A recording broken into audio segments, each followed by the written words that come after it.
Hi, I'm practicing leaves some more, and I hope you'll join me.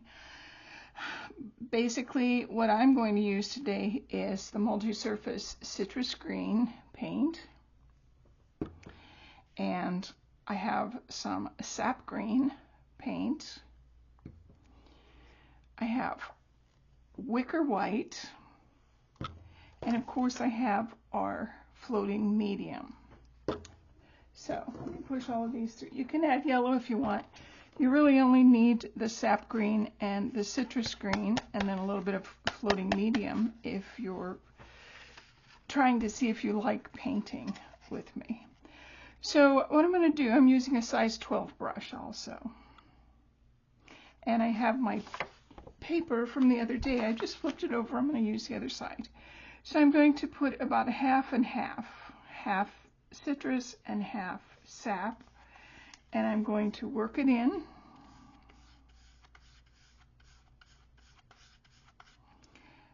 A little bit more.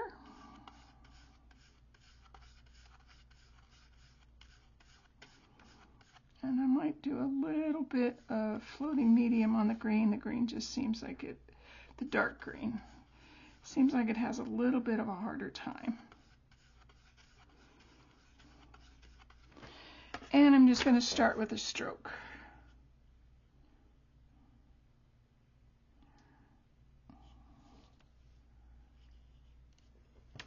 Okay, looks like I need a little bit more floating medium. And I'm going to get more paint. And I'm going to do it again. Yeah, that's nice. Okay, so I'm going to try, this is something that I saw on a picture, and I think I'm going to try it. I'm going to try and take my leaf. So most leaves, a lot of leaves look like this. There are different ones we can make, but I'm going to try and start one that goes like this and then back flips on itself. So let's see how I do with that.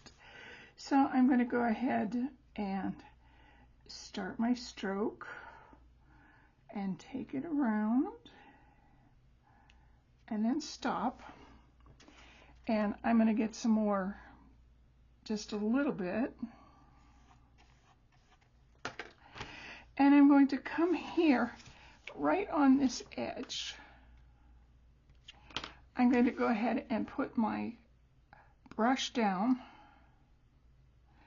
And I'm going to lead with the light green and then stand up on my chisel.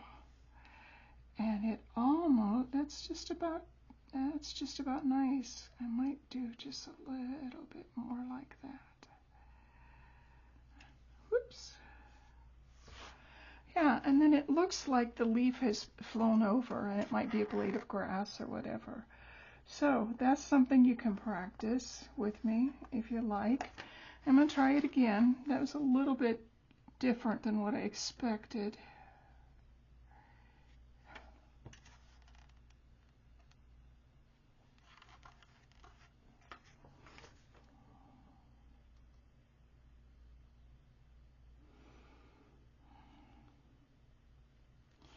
There we go. It almost looks like it's coming back around on itself.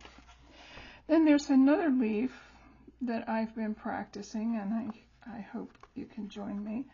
You can keep practicing these, perfecting them the way you want, but what we do is we make lines like that. And so what they are is there's a line here, a V, and then two of your paintbrush going up is about how deep you want it to become. Let me pull this down just a little bit more so we can get you right on top of it. I'm going to get some more paint. So what I want to do, and I turn my, a lot of painters don't turn their papers, and that's okay. That's great for them. They're a lot better painters than I am.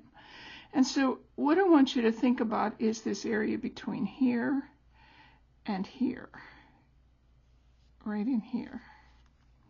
And think of it as a shell. and a shell has all kind of cute little wiggles. So what I'm going to do is I'm going to start, and I'm going to keep the light green, the citrus green, kind of on that dot right there, but I'm going to wiggle the dark green around in that form. So let's go ahead and do that.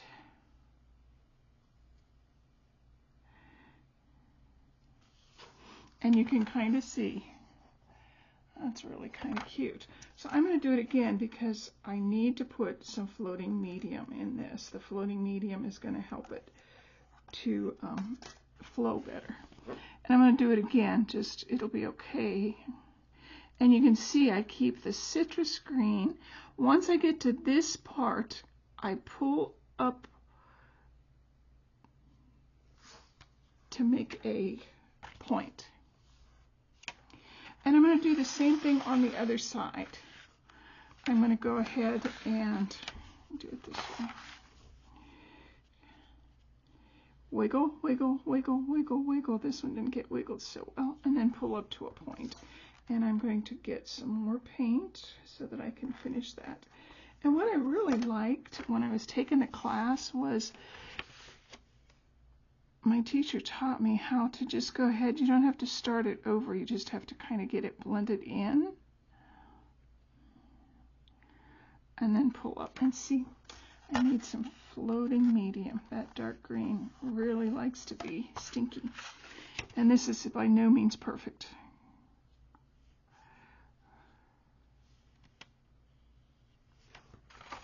So I'm going to do that again. And again, part of it is because paper absorbs so much of your paint. So I'm going to make my little triangles, and then I'm going to go up 2, I might go up 3 this time. So let's start here. 1, 2, 1, 2, 3. And then go up. And you can see I have a little bit of a hard time controlling some of it.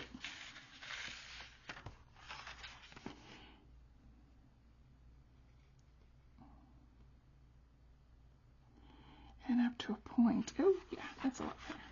So let's do the other side. 1, 2, 3. Wiggle, wiggle, wiggle, wiggle, wiggle. And then here, I'm just going to pull it through. That's better. And then it's not a leaf without its stem. So those are 2 that you can practice with me. And I'm waiting for my level 2 kit to get here. And while I wait for my kit, I'm practicing. And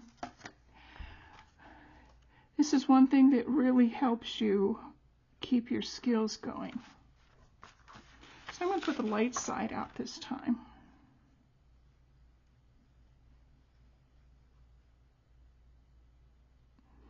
Up on the chisel. And it needs a little floaty medium.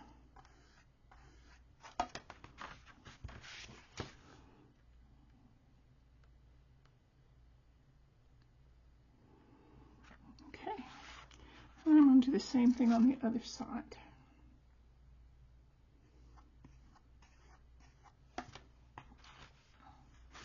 And I'm putting the dark in.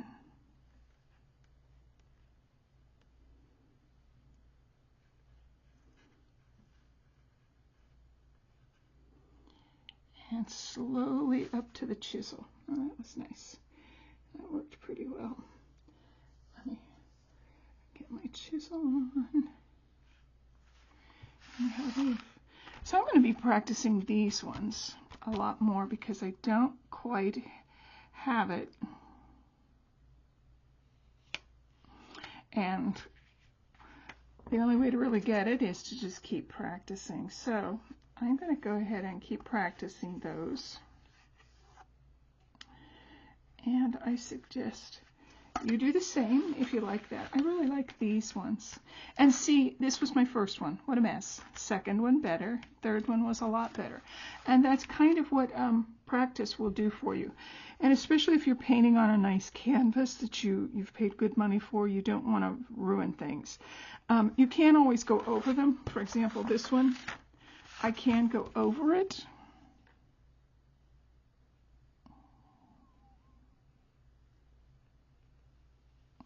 didn't help much, but a lot of times you can go over things on your canvas, but it's always a good idea to just get a piece of paper out and just start practicing strokes and loosening up a little bit, because it will help you when you get ready to paint your good project. I'm going to go ahead and try this one again.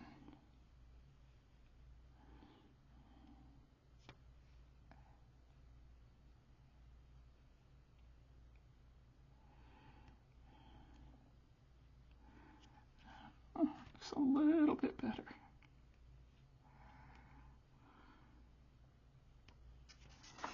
And some of the girls, and you really want to go and find a bunch of different people to watch their videos, because somebody might do it in a different way, and all of a sudden you'll go, oh, I get it, I get it. Some of them do this and then flip back before they even lift up their brush, and I have a harder time with that one. So these are the ones I'm going to be practicing with. These ones I'm pretty happy with. These ones, after I've done 2 or 3, I can get a lot better with them. So I hope these, oh, this one, we can do that a little bit different. Let me get a different piece of paper so I'm not putting my arm in my paint. What you can do is, let me get some paint. Now you saw how I made my V this way, right? Well, you can also make your V this way. And it's kind of the same, just a little bit different. We start out painting, scrub, scrub, but we're scrubbing up the line, and then we come to a point. So with the other one, we were scrubbing like a seashell. Whereas with this one, we are scrubbing up the line. So we go scrub, scrub, scrub, scrub, scrub, scrub, and then we straighten up at the end. So those are just a little bit different. Let me see if I can fix that.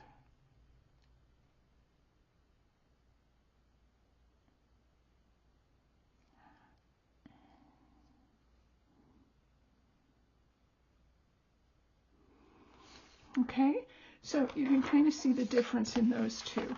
This one we made a shell, and this one we scrubbed up the line a little bit. It made a nice little leaf. I'm going to do the other side of this one for you. One side's always easier than the other. Don't feel bad. So we're going to go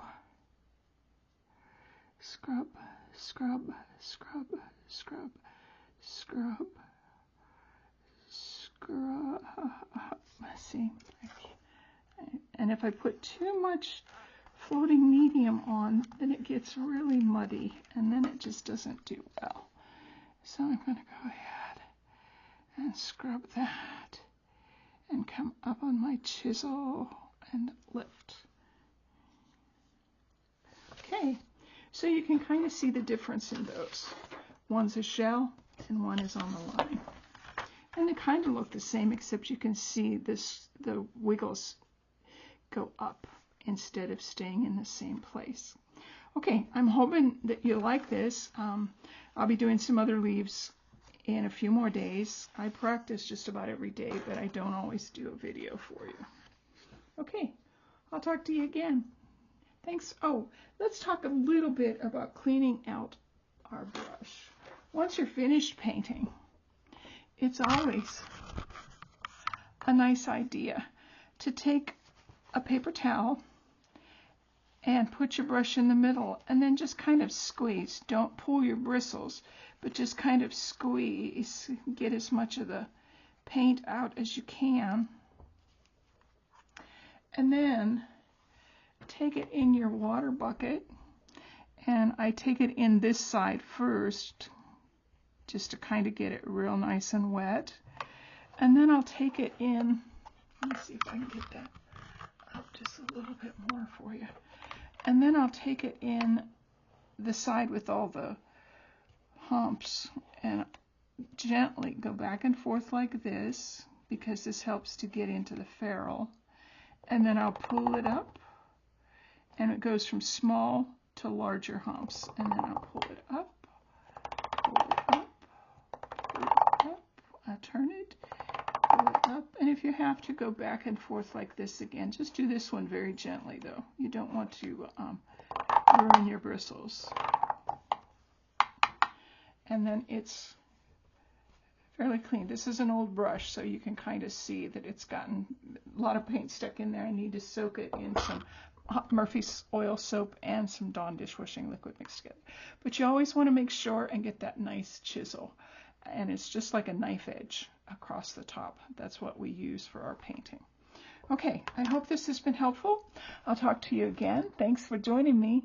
Practice with me anytime you want to. I do a lot of practicing, but you can practice with me anytime you want to. Bye-bye.